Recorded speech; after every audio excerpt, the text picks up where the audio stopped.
My wife always said, I know my husband's close by because I can hear the truck.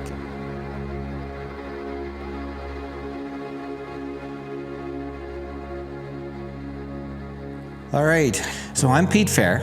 I've been a guy of trucks. I've always liked older trucks. The older the better.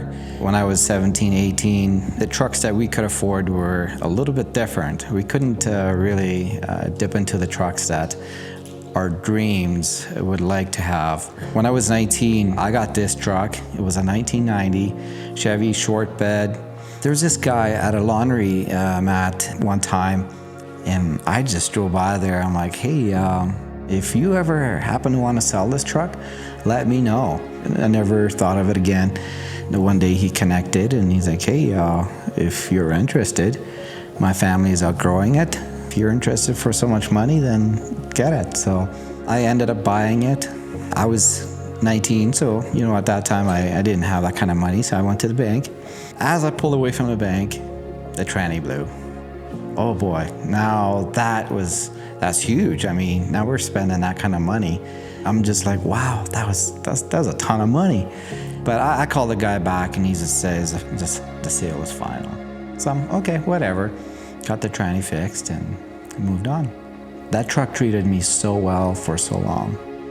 I babied it a lot, but I've owned a truck now for 26 years, so it is corroded and rusted, and I wanted to get back to the shape it was when I bought it, or better, see how things will turn out for us, but I'm excited to see where this will go. Always wanted to have a little more power. When I stripped it down, that was one of the first things I did, is sandblast it.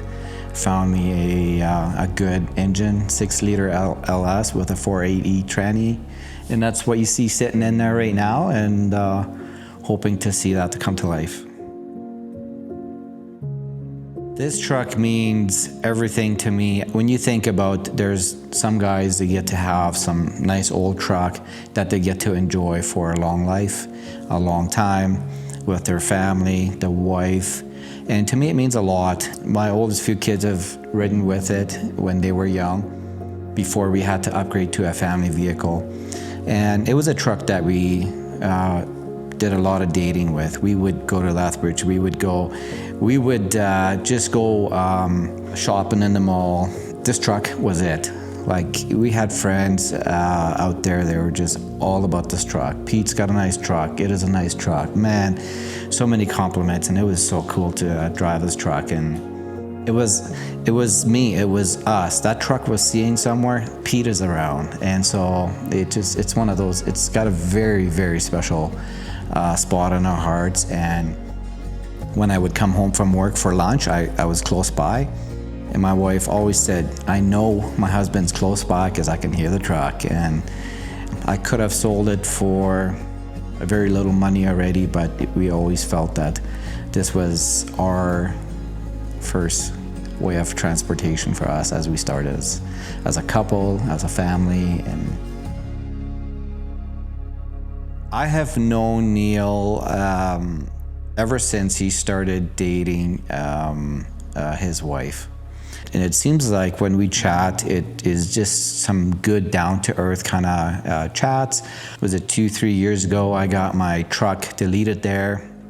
When he was still in Coaldale there, he was always very nice to me when chatting.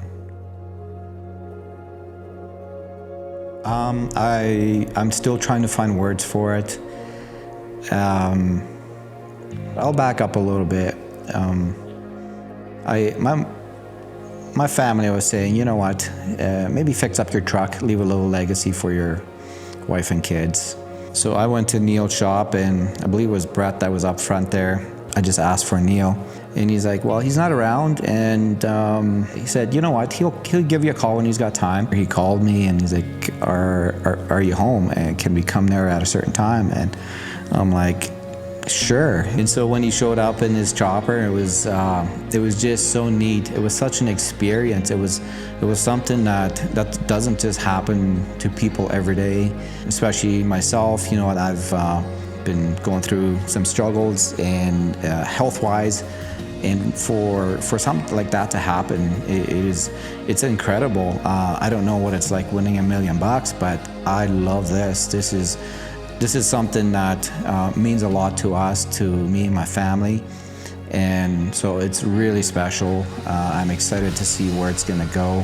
I'm so grateful for him to do that. I went into the store to ask for parts, not to see if I could make this happen. So, and Neil, out of his own heart, just telling me that he's putting a plan together. So I'm grateful for that. It's gonna mean a lot of knowing the legacy that I'm leaving behind for them. It's gonna be something that they're gonna hold dear to their heart, that someone was willing to step out and make it happen for us. It's not just for me, it's for us as a family, knowing that there's good-hearted people out there, and that is something that we as a family that we can enjoy throughout whatever time that we have. And so that's going to be very meaningful to them. We always have dreams, we always have ideas, and sometimes when you get your back put against the wall, your project gets put on hold, and so it doesn't come out. And with my situation of dealing with cancer now, I can't physically work really. I'm just with how the cancer is working. I can't physically do a whole lot, and so if you need a box or tires or whatever hauled, I can do those small kinds of things, and I can't work for an hour straight because then I'm just huffing and puffing, and so it makes it quite hard for me to do that. And so yeah, it's not fun. And like tomorrow, I'm going in for chemo treatment, and they're trying a new chemo, and supposedly the side effects to that numbs my fingertips, nerve endings, my fingertips and on my feet. So the more I use it, the more numb it goes permanently. And then when I do take the chemo, all my water, all my food, it tastes like if you go and open a Roundup can of chemical. That's what my food and water tastes like. And so even if I eat a good steak or whatever, it just tastes like chemicals. And so I'm quite scared of it, honestly.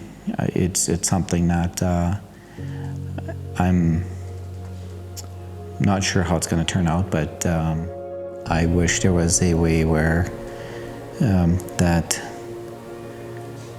the society could have great treatments, and they wouldn't have to go through all those hardships in that way.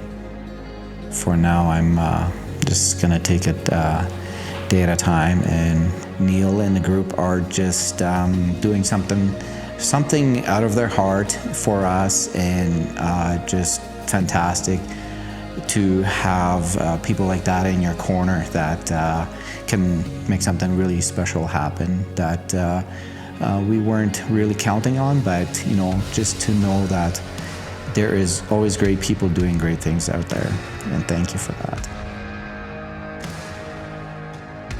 I was telling Neil when him and his boys were here, it's always been black, and I feel that I would like to go back to black, and then have some sort of sticker in the back window that would it wouldn't stick out just really, but you'd have to look for it, and that it would just say back in black, like just a little sticker that says back in black of some sort. And hey, well, thank you so much for doing this, guys. I wasn't sure what to expect. I come in for parts, and here we are doing this. So I'm so grateful.